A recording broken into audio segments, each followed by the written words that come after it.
ดีพี่น้องยำแรงวิถีชีวิตของชาวลาวในแต่ละวันก็สิไปไล่งัวเขาคอกเนาะพี่น้องยำแรงก็สิบ่ค่อยมีหญ้าเนาะทุกคนงัวก็สิจ้อยกินแต่เพื่องนะตามทุ่งไร่ทุ่งนาเคาะเถาแห้งเลยพี่น้อง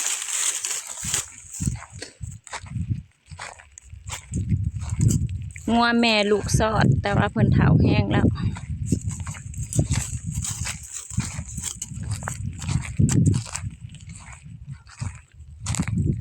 เคาะ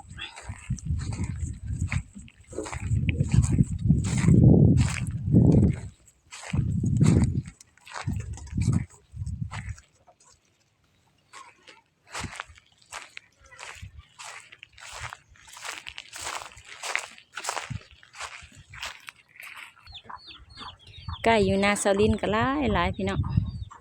ทั้งเป็ดทั้งไก่ทั้งงัวทั้งหมูอยู่นาเบิดบัดพุทธเจ้าปัจจุบัน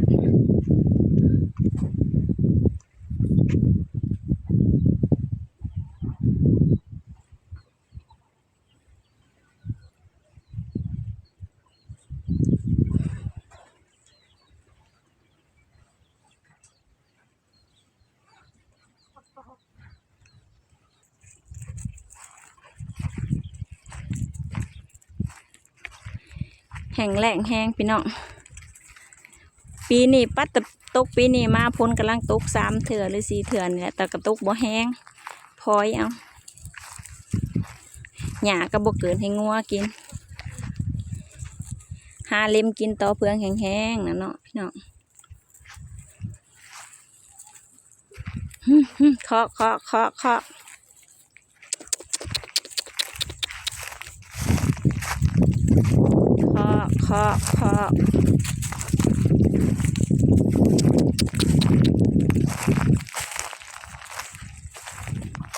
งัวสลินกับบ่อลายเนาะ9 โต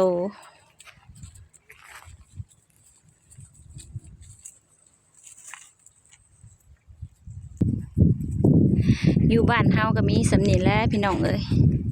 คำมาก็หาไล่งัวเขาคอกคำมาก็หาอยู่หากินเนาะวิถีชีวิตบ้านเฮาชีวิตของคนบ่ได้ทำงานเนาะพี่น้องมีสำใดก็กินสำนั่น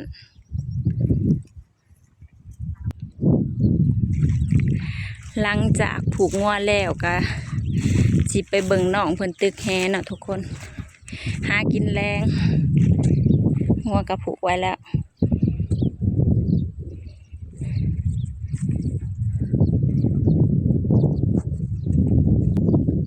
การเลี้ยงหมูอยู่นาก็สิค่อนข้างลำบากแน่เนาะทุกคนเพราะว่าไฟเพิ่นยังบ่ทันได้มาเฮายังบ่ทันได้ต่อไฟลงมานะเลี้ยงหมูก็สิยากน้ำกินล้างคอกหมูก็สิได้สุกเอาน้ำนองเนาะทุกคนเนาะขึ้นมาล้างก็สิลำบากแน่มาเบิ่งอ้ายล้างคอกหมูเนาะพี่น้องโหน้องเพิ่นสุกน้ำขึ้นมาแต่น้อง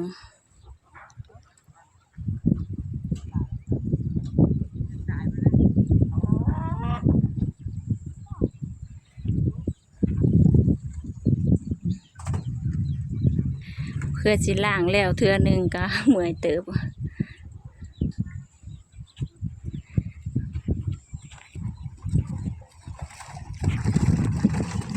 ผู้สุกน้ำให้มาล้างคอกหมู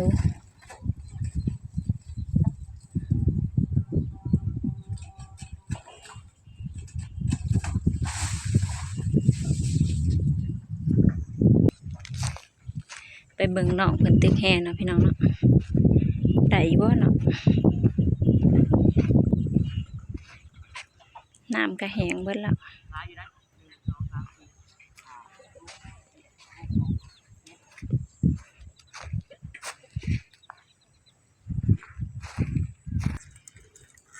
เจ็ดเสือได้ตัวหนึ่งปลาคอของเฮาเลยของเฮาเบิดปลาดุกนาพี่น้องนี่แต่ตัวใหญ่ ปั่นได้แล้ว เอาแล้วแหละเอาแบ่งเอาเลย ปั่นแล้ว ฮะเอาแล้วเฮ็ดเอาเลย ปันกันเมื่อกินแรง เอาไปดูที่นาปนมาเลยนี่ไงมาทอดมันได้คนละวันนะเอาไหม แบ่งเอา พี่น้องมาเบิ่งแม่หมูกำลังล้างคอคนไม่ไหมยังเปียกยังเปื้อน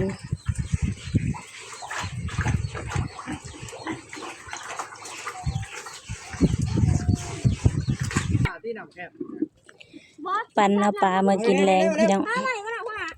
อุ้ย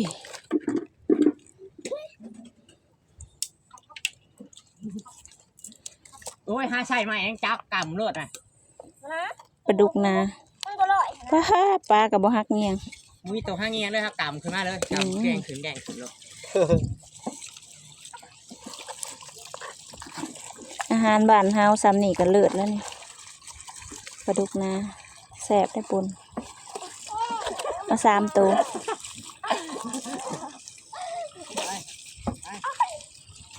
แบ่งเอาปลาน้ำหนองมากินเนาะพี่น้อง มุ้ยถึงแท่งทำไร ขอในเด้อปลานิลจักโตว น่าจะสูงขึ้นแล้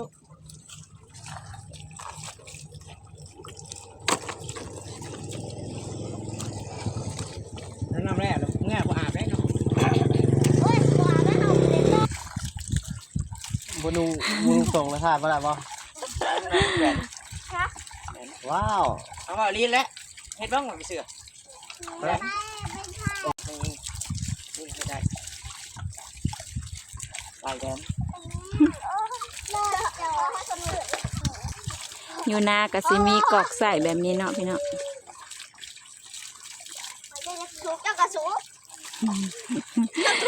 ที่จริงก็มีแนวหยวกอยู่แต่ว่ามันเฮ็ดแบบนี้คือว่าสบายกว่าเลยวิธีของเรากับล้างแฮก็คือจริงสูบน้ำกอกแล้วก็เฮ็ดแบบนี้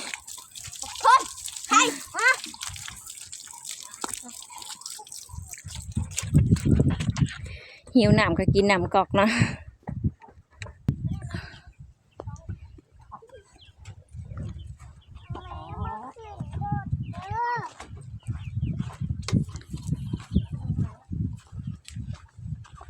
แดงแล้ว หิวไปหิวมาอยู่มาปันนะเด้อ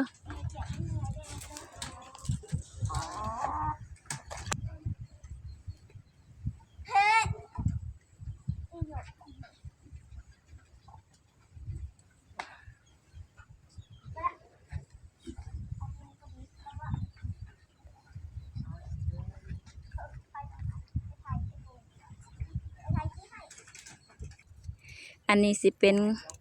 ลูกไก่สลินเนาะพี่เนาะอันนี้สิเป็นเถียงสลิน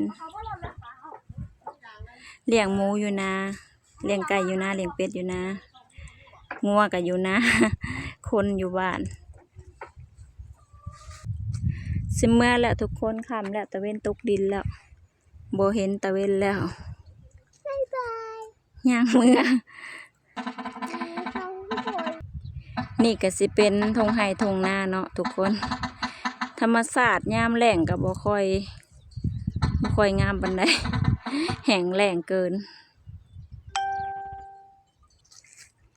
มาหอดต้นกระโดนต้นเก่าแล้วทุกคนต้นกระโดนก็มีหมากพี่เนาะหมากใหญ่ๆหลุๆอยู่บ้านพี่น้องก็มีหมากคือกันนี่บ่หมากใหญ่ใหญ่ หันเที่ยวกินเบิ่งอยู่แม่ ลายลาย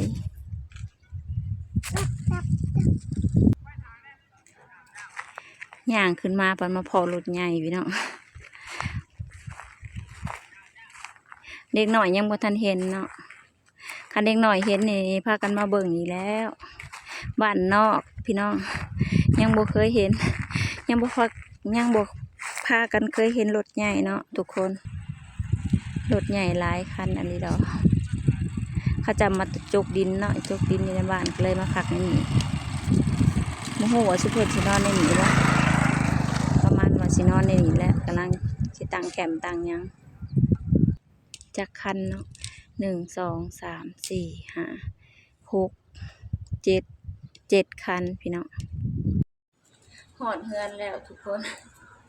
สิดังไฟต้มปลาดุกนาเนาะ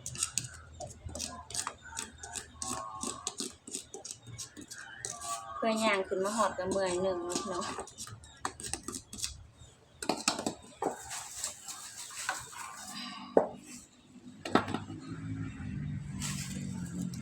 ดังไฟต้มปลาดุกนาป่นแรงกินแรง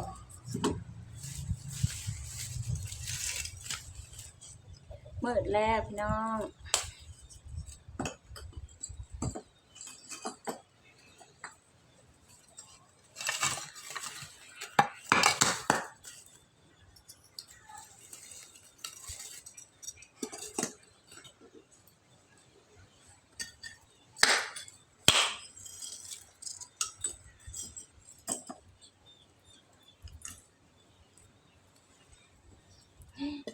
ลูกเสายิงลูกเสายิงน่ารักบ่ลูกเสายิงนี่น่ารักคือแม่เนาะพี่น้อง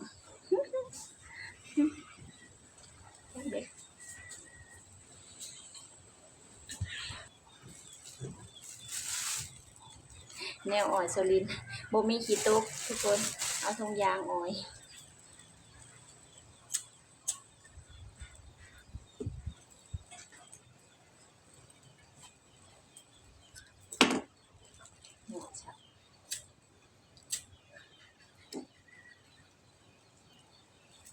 ลม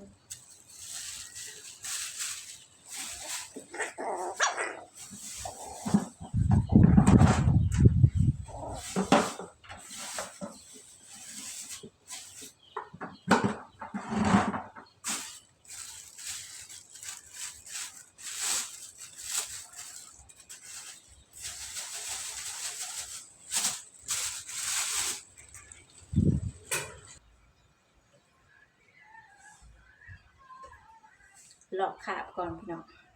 ห่อนแฮง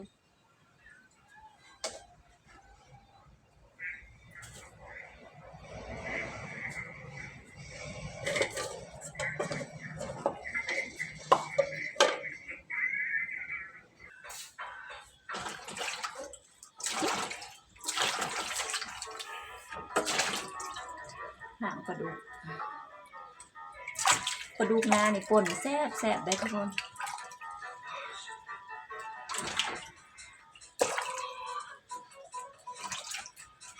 เอาปลาดุกน้ำหนองเนาะเพราะว่าเพิ่นได้หลายตัวแล้วแรงมันเพิ่นมาป่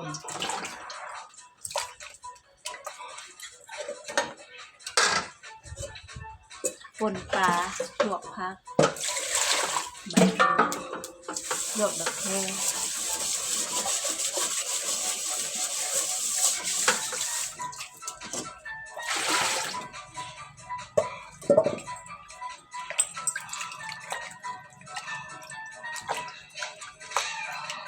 หากินแบบธรรมชาติเนาะทุกคน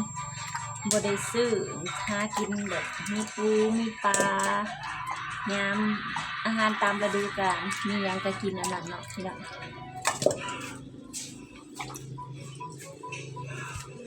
ตัวใหญ่ๆ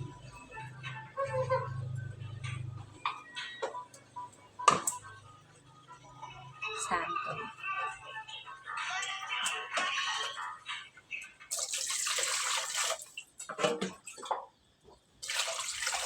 3 ตัวพอป่นเพราะว่าปลาดุกใหญ่สมก็สิเป็นใบคามอ่อนเนาะพี่น้องใบคามอ่อนกำลังปงไปต้มกัน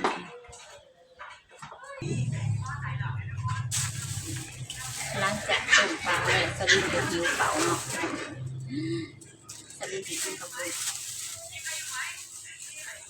เพราะว่าไปซอยงานเพิ่นเช้านี่เพิ่นจะได้แบ่งข้าวปุ้นให้เนาะทุกคน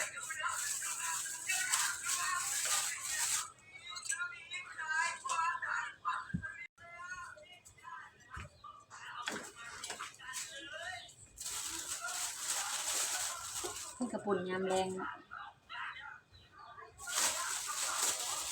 กินเบิดบ่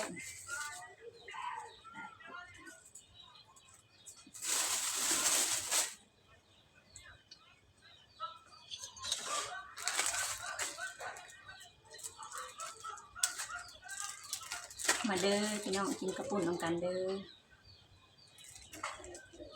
น้ำปลานิ้นเนาะคำละมือละ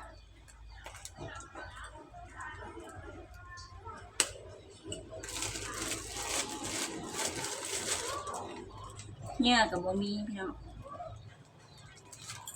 กินแต่กระปุ่นกับน้ำ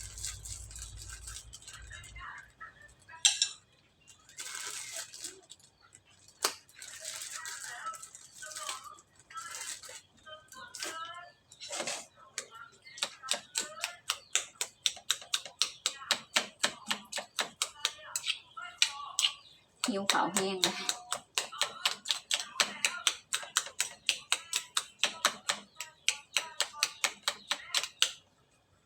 มาเด้อพี่น้องกินกระปุ่นนำกันเด้อ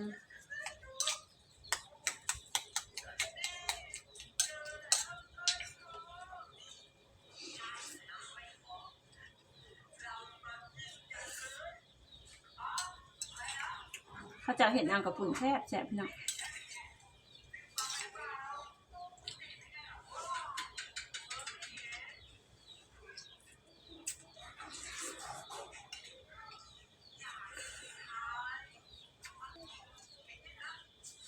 แต่ว่าอยากกระเพชรจักหน่อยรสชาติก็อยากเพชรแห้งคันเจ้าดินเห็ดที่สิบเพชรจะกี่เนาะเพราะว่าเห็ดแล้วเพชรแต่เจ็บกระเพาะ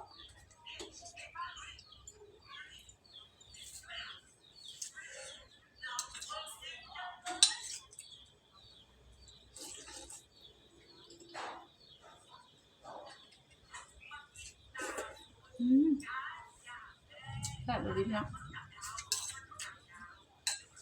เพื่อนเห็ดน้ำกระปุ่นแซ่บแซ่บแน่เลย